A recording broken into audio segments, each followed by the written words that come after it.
అండి, good morning. ఈ రోజైతే నేను గుత్తి వంకాయ కర్రీ చేశానండి. ఇది ఎలా తయారు చేయాలో ఇప్పుడు నేను మీకైతే చూపిస్తాను, రండి. ఈ గుత్తి వంకాయ కర్రీ చేయడానికి ఫస్ట్ అయితే నేను మసాలా రెడీ చేసుకుంటానండి. ఈ మసాలా కోసం హాఫ్ చిప్ప ఎండు కొబ్బరిని చిన్న చిన్న పీసెస్గా కట్ చేసి పెట్టుకున్నాను. 2 టేబుల్ స్పూన్ అయితే గ్రౌండ్నట్స్ తీసుకున్నాను.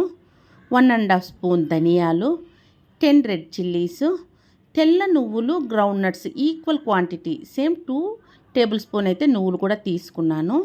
1 స్పూన్ జీలకర్ర తీసుకున్నాను. కొద్దిగా మెంతులు అయితే తీసుకున్నానండి. వీటన్నింటినీ ఈ మెంతులు యాడ్ చేయడం వల్ల కర్రీకి మంచి ఫ్లేవర్ అయితే ఉంటుంది. ఇప్పుడైతే నేను స్టవ్ పైన ప్యాన్ పెట్టి హీట్ చేశాను.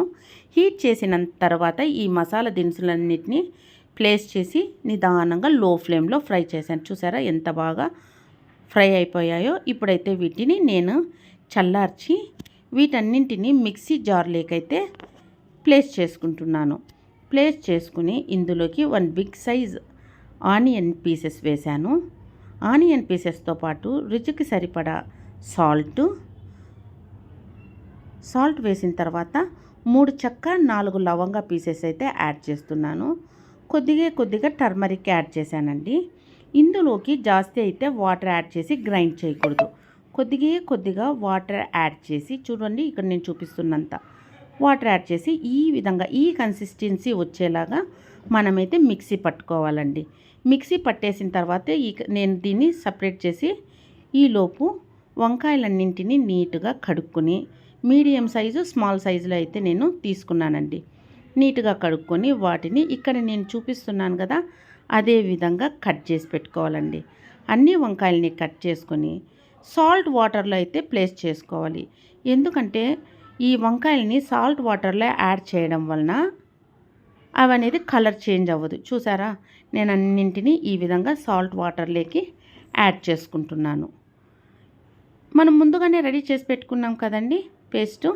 ఆ పేస్టుని ఒక్కొక్క వంకాయలోకి ఒక్కొక్కసారి ఈ మసాలాని బాగా స్టఫ్ చేసి అన్నీ కలిపి ఒక ప్లేట్లోకి అయితే నేను ప్లేస్ చేసి పెట్టుకున్నాను. చూసారా ఇక్కడ ఈ విధంగా చూడండి ఎంత నీట్గా మసాలా కరెక్ట్ కన్సిస్టెన్సీ రావడం వలన నీట్గా ఉన్నాయి.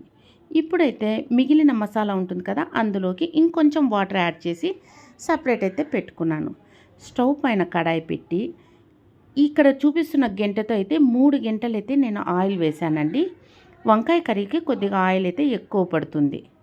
చూసారా ఈ విధంగా. ఇప్పుడైతే ఇందులోకి కరివేపాకు, 2 బే లీఫ్, ఒక 4 ఇలాచీ అయితే వేశాను. వేసిన తర్వాత ఈ విధంగా ఫ్రై చేయాలండి. ఈ ఫ్రై చేసేటప్పుడు ముందుగానే రెడీ చేసి పెట్టుకున్న జింజర్ గార్లిక్ పేస్ట్ అయితే యాడ్ చేయాలి. ఈ జింజర్ గార్లిక్ పేస్ట్ని అయితే కొద్దిమంది ముందే మసాలాలోకి యాడ్ చేస్తారండి. నేనైతే ఆ విధంగా కాకుండా ఈ విధంగా సపరేట్గా ఫ్రై చేస్తాను. ఈ విధంగా ఫ్రై చేయడం వలన ఇది పచ్చి స్మెల్ అయితే ఉండదండి. చూసారా ఎంత బాగా ఫ్రై అయిపోయింది. ఇప్పుడైతే నేను స్టఫ్ చేసి పెట్టుకున్న బ్రింజాలన్నీ ఉన్నాయి కదండి, 1 బై 1 అయితే నేను ఇందులోకి ప్లేస్ చేసుకుంటున్నానండి. చూసారా ఇదే విధంగా ఒక్కదానికొకటి పక్కలో నీట్గా మనం ప్లేస్ చేసి ఒక 5 to 10 మినిట్స్ అయితే లిడ్ అయితే క్లోజ్ చేయాలండి. చూడండి 10 మినిట్స్ తర్వాత ఆల్మోస్ట్ హాఫ్ వరకు అయితే బ్రింజాలు అయితే బాగా బాయిల్ అయ్యాయండి. ఇప్పుడైతే మనం సపరేట్ చేసి పెట్టుకున్నాం కదండి కొద్దిగా మసాలా వాటర్ కలిపి వాటిని వచ్చి ఇందులో యాడ్ చేయాలండి. యాడ్ చేసి వంకాయలు చిదమకోకుండా నీట్గా మిక్స్ అయితే చేసి పెట్టేయాలండి. కలిపిన తర్వాత మరి ఒక 5 మినిట్స్ అయితే లిడ్ క్లోజ్ చేసేయాలండి. చూడండి ఆఫ్టర్ 5 మినిట్స్ అయితే నేను లిడ్ ఓపెన్ చేసి చూశాను. ఆల్మోస్ట్ బ్రింజాల్స్ అన్నీ బాగా మగ్గిపోయాయండి. చూడండి ఎంత నీట్గా బ్రింజాలు బాగా మగ్గిపోయింది. ఇప్పుడైతే ఇందులోకి నేను ముందుగానే ఒక లెమన్ సైజు టామరిండ్ని అయితే వాటర్లో అయితే సోక్ చేసి పెట్టానండి. ఆ వాటర్లో సోక్ చేసి పెట్టిన టామరిండ్ జ్యూస్ని తీసుకొని అందులోకి ఈ మిక్సీ జార్లో ఉన్న కొద్దిగా మిగిలిన వాటర్ ఆ టామరిండ్ జ్యూస్లోకి యాడ్ చేసి ఇప్పుడైతే నేను ఈ కర్రీలోకి యాడ్ చేస్తున్నానండి.